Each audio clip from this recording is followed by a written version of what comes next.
Bismillahirrahmanirrahim. The story that I am going to share with you today is Tom Thumb. Once upon a time, a farmer named Thomas lived with his dear wife Eve. They had everything they could wish for, except for a child. Even one the size of my thumb would do, said Thomas with a sad smile. Eve decided to ask Merlin the magician. She ventured into the ancient forest to find him. "So you want a child, do you?"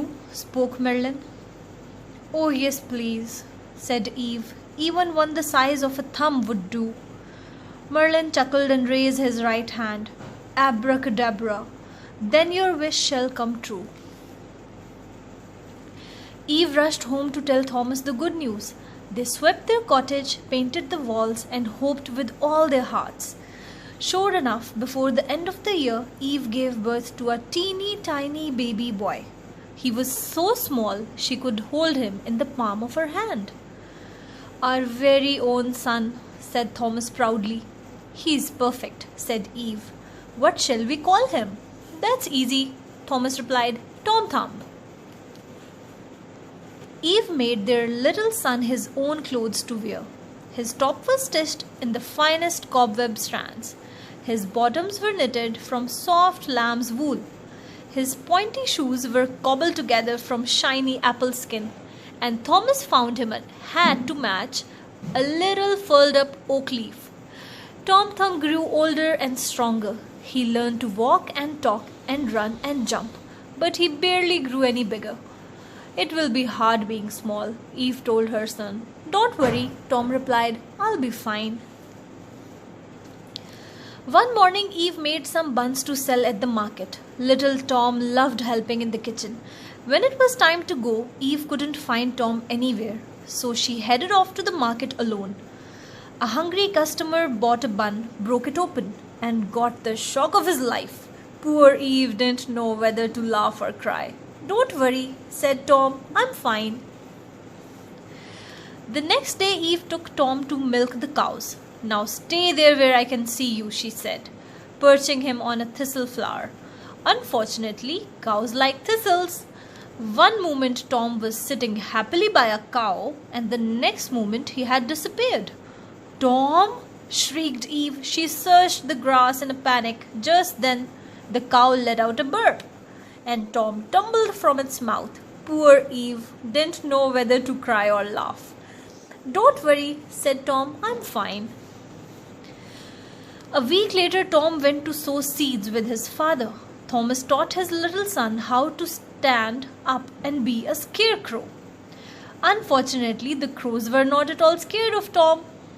In fact, one of the crows swooped down and carried him away. "Let me go!" cried little Tom. And the crow did just that. Down and down Tom fell until he landed splash in a lake below. As Tom tried to swim to safety, a greedy fish glided up to meet him. Its fins were moving fast and its mouth was wide open.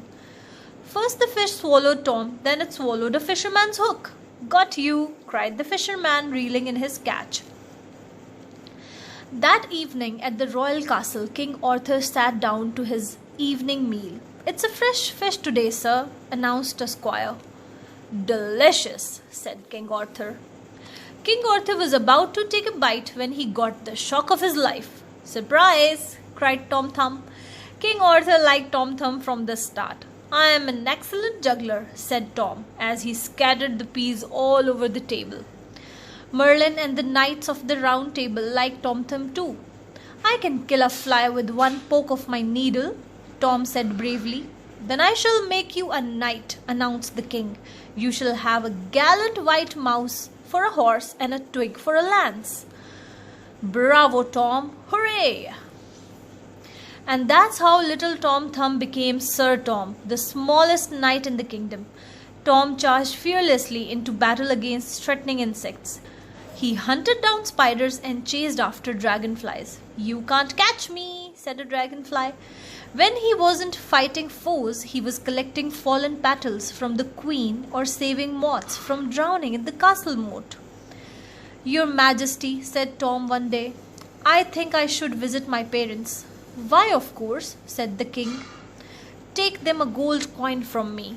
The king was so kind. Tom bid farewell to his castle friends. Take care, little knight, the queen said fondly. It's a big world out there. Don't worry, said Tom. I'll be fine.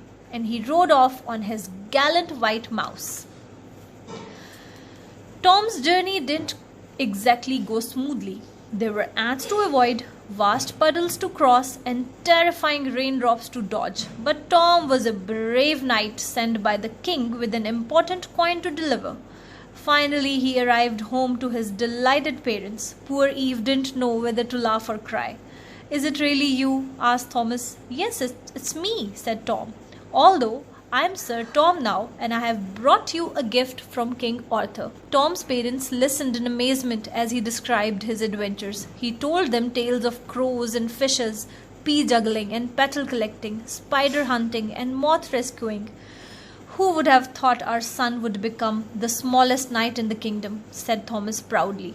I like being the size of a thumb, said Tom. A week later, Sir Tom was ready for his next adventure. Eve and Thomas were very sad to see him go, but they knew they couldn't stop him. Come back soon, said Thomas. Take care, little Tom, said Eve. It's a big world out there. Don't worry, said Tom. I'll be fine. And he rode off once more on his gallant white mouse. Goodbye. The end.